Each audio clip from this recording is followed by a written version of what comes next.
Pernah gak sih kamu merasa seperti terjebak di dalam hubungan yang bikin capek tapi gak bisa keluar? Kayak ketika kamu bilang, mungkin ini cuma fase. Padahal dalam hati kamu sadar, ini bukan cinta, ini penderitaan.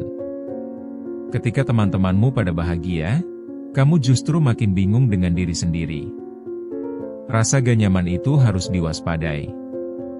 Kita sering terjebak dalam hubungan yang gak sehat tanpa sadar. Apa aja tanda-tandanya?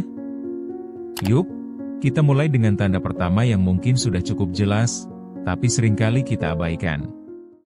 Pertama, jika setiap kali kamu bersama pasangan, kamu merasa lebih tertekan daripada bahagia, ini adalah sinyal yang harus kamu perhatikan. Misalnya, saat kamu ngobrol seharusnya santai, tetapi berujung pada cekcok yang bikin kamu capek mental. Dalam situasi seperti ini, pikiran negatif tidak jarang hadir, bahkan mungkin menjadi hal yang kamu rasakan setiap hari. Perlu kamu ingat, dalam sebuah hubungan yang sehat, kasih sayang dan dukungan seharusnya lebih banyak merefleksikan kebahagiaan, bukan keterpaksaan. Tanda ini seringkali diabaikan karena banyak orang merasa terjebak dalam rutinitas atau ketergantungan emosional. Namun, penting untuk introspeksi diri dan mengajukan pertanyaan, apakah ini benar-benar menguntungkan mental dan emosional saya? Jika ternyata tidak, kamu mungkin sudah saatnya untuk mempertimbangkan kembali apakah hubungan ini layak diteruskan. Menjaga kesehatan mental itu penting, dan kamu pantas menerima yang terbaik dalam hubunganmu. Kedua, ketika kamu merasa perlu untuk terus-menerus menyesuaikan diri agar pasanganmu bahagia, itu adalah tanda bahaya. Kamu mungkin berpikir, kalau aku berubah sedikit, dia pasti lebih senang. Namun, hal ini bisa menjadi bumerang, karena kamu akhirnya kehilangan jati dirimu sendiri. Dalam jangka panjang, perasaan kehilangan diri ini dapat menumpuk dan membawa dampak negatif bagi kesejahteraan mentalmu. Satu hal yang perlu kamu ingat, hubungan yang sehat seharusnya memberi ruang bagi masing-masing individu untuk menjadi diri sendiri. Jika kamu terus-menerus mencari cara untuk menyenangkan pasangan, kamu akan merasa tertekan dan kehilangan energi. Cobalah untuk merenungkan hal ini dengan baik. Apakah hubungan ini berimbang dalam memberikan kebahagiaan? Yang paling penting, kamu berhak mendapatkan cinta dan perhatian tanpa harus mengorbankan siapa dirimu. Ketiga, salah satu ciri hubungan yang tidak seimbang adalah komunikasi yang cenderung satu arah. Apakah kamu sering mendapati diri hanya mendengarkan pasangan tanpa mendapatkan umpan balik yang layak? Di saat kamu ingin berbagi atau mengungkapkan pendapat, jawabannya cenderung minim, atau bahkan tidak ada? Ini adalah tanda bahwa pasanganmu mungkin tidak menghargai pandangan atau perasaanmu. Komunikasi yang sehat harusnya melibatkan dua arah, di mana kamu dan pasangan dapat saling mendengar dan memberikan perhatian. Jika kamu merasa tidak didengar, bukan berarti kamu kehilangan suara. Cobalah untuk memulai percakapan yang lebih terbuka. Sampaikan apa yang kamu rasakan. Jika pasanganmu tetap tidak merespons dengan baik, maka hal ini semakin memperkuat indikasi bahwa hubunganmu tidak seimbang. Ingat, komunikasi yang baik adalah kunci dalam hubungan yang harmonis, jadi penting untuk memperhatikan aspek ini dan berbicara jujur. Keempat, perasaan tidak didengar dalam sebuah hubungan dapat menjadi sangat menyedihkan.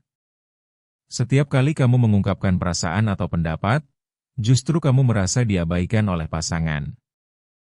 Misalnya, ketika kamu ingin berbagi tentang sesuatu yang penting, pasanganmu malah lebih perhatian pada hal lain yang tampaknya lebih menarik baginya.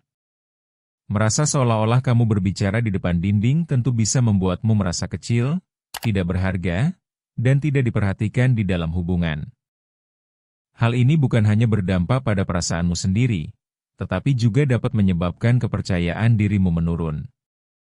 Sangat penting untuk mengungkapkan hal ini kepada pasanganmu dengan lugas, tanpa rasa takut.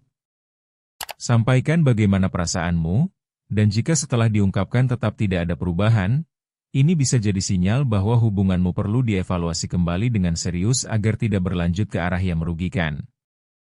Kelima, hubungan seharusnya membuatmu merasa bebas, bukan terpenjara oleh perasaan kontrol yang tidak sehat. Jika kamu merasakan pengekangan dalam tindakanmu, itu adalah pertanda serius bahwa ada yang tidak beres. Misalnya, saat kamu ingin pergi bersama teman, tetapi pasanganmu melarang dengan alasan yang tidak masuk akal.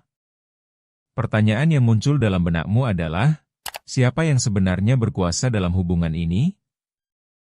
Perasaan terkurung seperti ini bukan hanya soal membatasi kebebasan fisik, tetapi juga bisa menjadi ancaman bagi kesehatan mentalmu. Libatkan dirimu dalam pemikiran mendalam tentang batasan yang ada dan berani untuk melawan kontrol tersebut. Kamu berhak untuk memiliki kebebasan dalam memilih untuk melakukan hal-hal yang membuatmu bahagia. Keberanian untuk berkomunikasi serta mencari saran dari orang lain bisa jadi langkah awal untuk menemukan solusi dalam menghadapi situasi ini. Keenam, sebuah hubungan yang sehat harusnya diisi dengan banyak momen berkualitas. Jika kamu merasa bahwa waktu yang dijalani hanya sekadar rutinitas, ini bisa menjadi pertanda bahwa ada masalah yang lebih dalam. Ketika kamu dan pasangan tidak menemukan waktu untuk berkualitas bersama, perasaan selalu berjarak dapat muncul dan menimbulkan kesepian dalam hubungan. Rasanya seolah-olah kalian berdua hidup dalam dunia yang berbeda dan tidak saling memahami. Waktu berkualitas bukan hanya soal menghabiskan waktu bersama, tetapi juga tentang konektivitas emosional yang bisa dibangun. Carilah aktivitas yang bisa kalian lakukan bersama, seperti berjalan-jalan, menonton film, atau sekedar berbincang santai tentang apapun. Jika ini sulit untuk direalisasikan, pertanyakan apa yang sebenarnya ingin kalian capai bersama dalam hubungan ini dan apakah kalian masih sepakat dalam menjalani perjalanan bersama. Ketujuh, bingung antara merasa sendiri di tengah keramaian saat bersama pasangan adalah sinyal paling kuat tentang ketidakseimbangan dalam hubungan.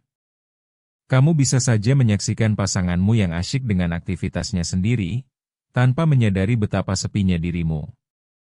Perasaan kesepian ini bisa menjadi teman setia yang menyakitkan, padahal seharusnya kamu merasa nyaman dan diperhatikan dalam hubungan. Ingat, perasaan sendirian bukan hanya tentang fisik, tetapi juga emosional. Cobalah untuk berbagi perasaan ini dan lihat bagaimana respons pasanganmu. Jika pasanganmu tidak menyadari perasaanmu atau tidak berusaha untuk memperbaikinya, mungkin sudah saatnya untuk mempertimbangkan langkah yang lebih bijaksana, demi kesehatan emosionalmu dan kesejahteraan hubungan yang kamu jalani. Jangan biarkan perasaan ini menguasai hidupmu, dan ketahuilah bahwa kamu berhak untuk merasa dicintai dan dihargai. Kalau kamu merasa terjebak di dalam hubungan yang gak seimbang, jangan ragu untuk berbagi cerita di ruang tumbuh. Kita bisa sama-sama belajar dan tumbuh lebih baik. Bertumbuh itu proses, bukan lomba.